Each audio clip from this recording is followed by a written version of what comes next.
जय हिंद साथियों, स्वागत है आप सभी का आपके अपने परिवार आगमन स्टडी पॉइंट में। आज इस क्लास में हम लोग देख रहे हैं अनुच्छेद 51 से लेकर के 60 तक के जो इम्पोर्टेंट प्रश्न हैं उनके बारे में। और इसके पिछली वीडियो में मैंने आपको 51 यानी कि 31 से 51 तक के प्रश्नों को और भी कराया हुआ है, तो आपको अगर वो वीडियो आपको नहीं मिली हुई है तो मैं इसके डिस्क्रिप्शन बॉक्स में लिंक दे दूंगा, आप उसको जरूर देख सकते हैं। तो चलिए यहाँ पर हम लोग कांस्टेबल और यहाँ पर जो होमगार्ड की प्रिपरेशन है उसको स्टार्ट करते हैं पॉलिटी से संबंधित प्रश्नों के माध्यम से।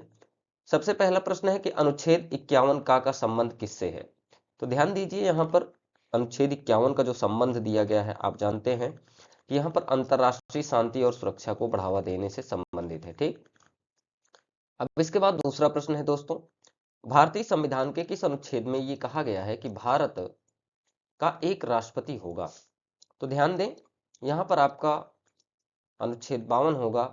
अनुच्छेद 52 में ये प्रावधान दिया गया है कि भारत का एक राष्ट्रपति होगा। अब इसके बाद में अगला प्रश्न, संघ की कार्यपालिका शक्ति राष्ट्रपति में निहित होगी। ध्यान दीजिएगा कि संघ की कार्यपालिका की जो शक्तियां होती हैं वो राष्ट्रपति में निहित होंगी। यह किस अनुच्छेद में वर्णित किया गया है। तो जो आपका तीसरे का उत्तर हो जाएगा दोस्तों, वो कौन सा हो जाएगा बताइए, वो अनुच्छेद 53 हो जाएगा। यही आपका सही उत्तर होगा। अगले प्रश्न पर है, राष्ट्रपति के निर्वाचन मंडल का उल्लेख किस अनुच्छेद में दिया गया है। तो चौथे का जो आपका उत्तर होगा वो बी हो जाएगा। अनुच्छेद 54 में राष्ट्रपति का निर्वाचन मंडल दिया गया है। अब इसके बाद में अगला प्रश्न, राष्ट्रपति के निर्वाचन की पद्धति किस अनुच्छेद में दी गई है। तो आपको ध्यान देना है दोस्तों, यहाँ पर प्रश्न किससे पूछा गया है, मैनर ऑफ इलेक्शन, यानी कि राष्ट्रपति का जो निर्वाचन होगा वो किस प्रकार से होगा उसके बारे में।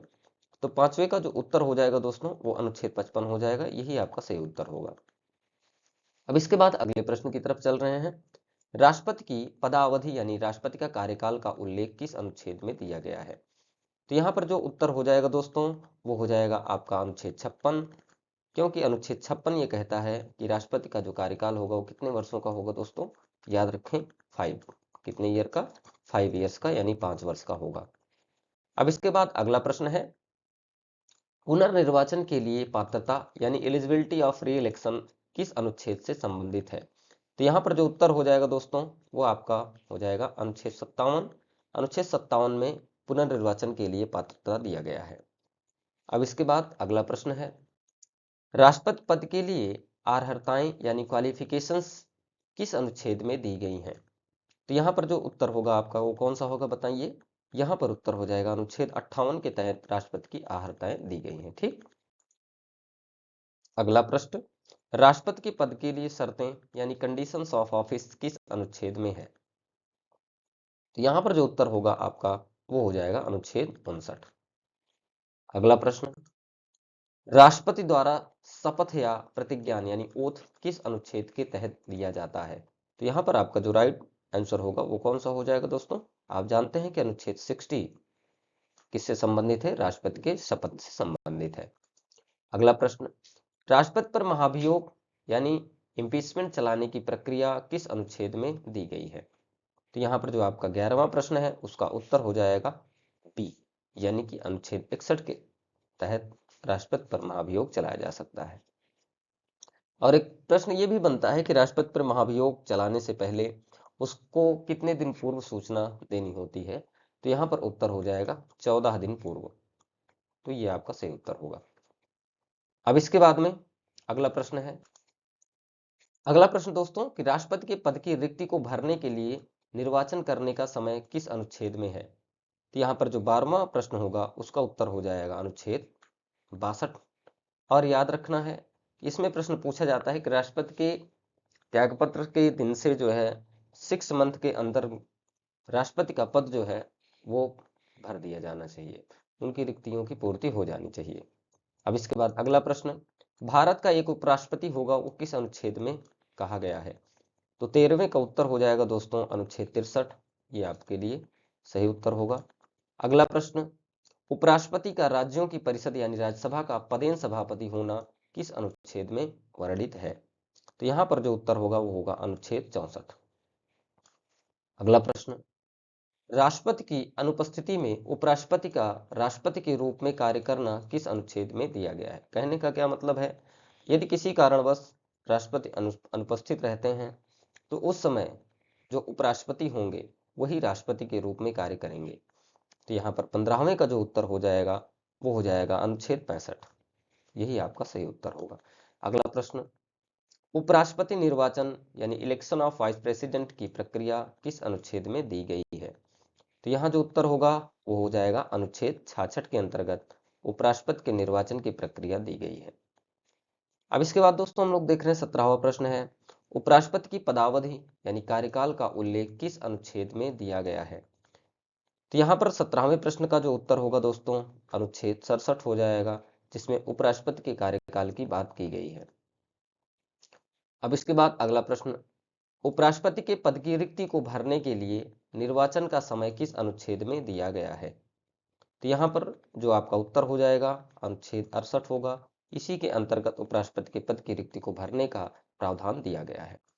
अब इसके बाद उपराष्ट्रपति द्वारा शपथ किस अनुच्छेद के तहत ली जाती है? तो उपराष्ट्रपति की जो शपथ है दोस्तों वो किसके अंतर्गत ली जाती है? तो यहाँ पर उत्तर हो जाएगा आपका सी, अनुच्छेद 69 के अंतर्गत उपराष्ट्रपति की शपथ होती है। ठीक। अब इसके बाद देख रहे हैं हम 20वां प्रश्न, अन्य आकस्मिकताओं में राष्ट्रपति के कार्यों का निर्वहन किस अनुच्छेद में वर्णित है? अब यहाँ पर जो आपका उत्तर होगा वो हो जाएगा अनुच्छेद 70 के अंतर्गत राष्ट्रपति के आकस्मिकताओं के कार्यों का निर्वहन का प्रावधान दिया है। 21वां प्रश्न, भारतीय संविधान के अनुच्छेद 51A के तहत मौलिक कर्तव्यों को किस संशोधन द्वारा जोड़ा गया था?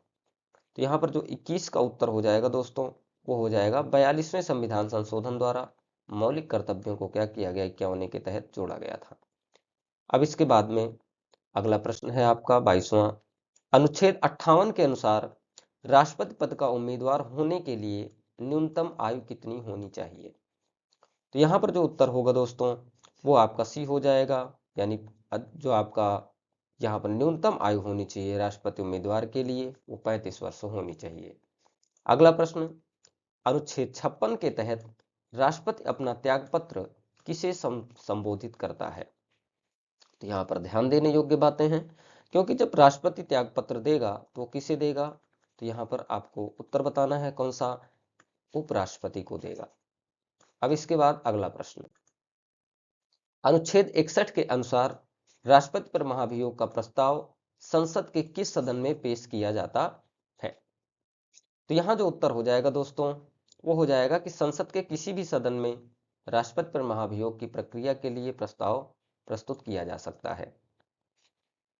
अब इसके बाद में अगला प्रश्न, अनुच्छेद 66 के अनुसार उपराष्ट्रपति के निर्वाचन में कौन मतदान करता है?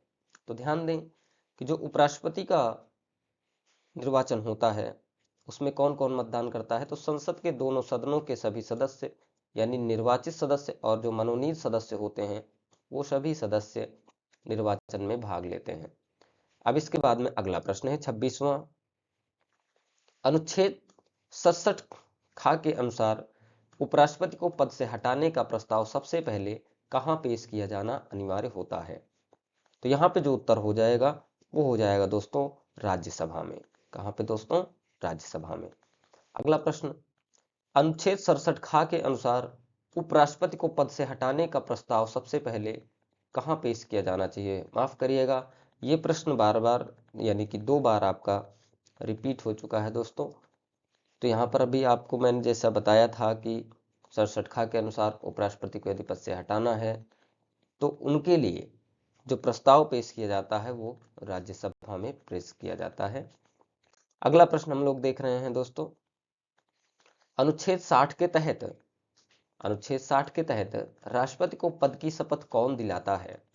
तो ध्यान दें यहाँ पर जो आपका उत्तर हो जाएगा दोस्तों वो कौन सा हो जाएगा, यानी भारत का जो मुख्य न्यायाधीश होता है CJI, chief justice of India, इनके द्वारा राष्ट्रपति को जो पद की शपथ होती है वो दिलाई जाती है। अगला प्रश्न, अनुच्छेद 70 के तहत यदि राष्ट्रपति और उपराष्ट्रपति दोनों का पद रिक्त हो तो उनके कार्यों का निर्वहन कौन करेगा? कहने का क्या मतलब है, यानी राष्ट्रपति और उपराष्ट्रपति दोनों का पद रिक्त हो तब कौन काम करता है? तो यहाँ पर जो उत्तर हो जाएगा दोस्तों वो हो जाएगा भारत का मुख्य न्यायाधीश या वरिष्ठतम न्यायाधीश ही सभी कार्यों की देखभाल करता है। अब इसके बाद अगला प्रश्न है, अनुच्छेद 55 में वर्णित राष्ट्रपति के निर्वाचन की पद्धति का नाम क्या है? तो यहाँ पर जो आपका उत्तर हो जाएगा दोस्तों, वो हो जाएगा एकल संक्रमणीय मत द्वारा आनुपातिक प्रतिनिधित्व। यही आपका उत्तर सही होगा। तो आज के लिए दोस्तों इतना ही, मिलेंगे आपसे इसके साथ में अगली वीडियो में इसी ऐसे ही महत्वपूर्ण प्रश्नों के साथ में, जिससे आपकी पॉलिटी की तैयारी बेहतर हो सके दोस्तों। जय हिंद।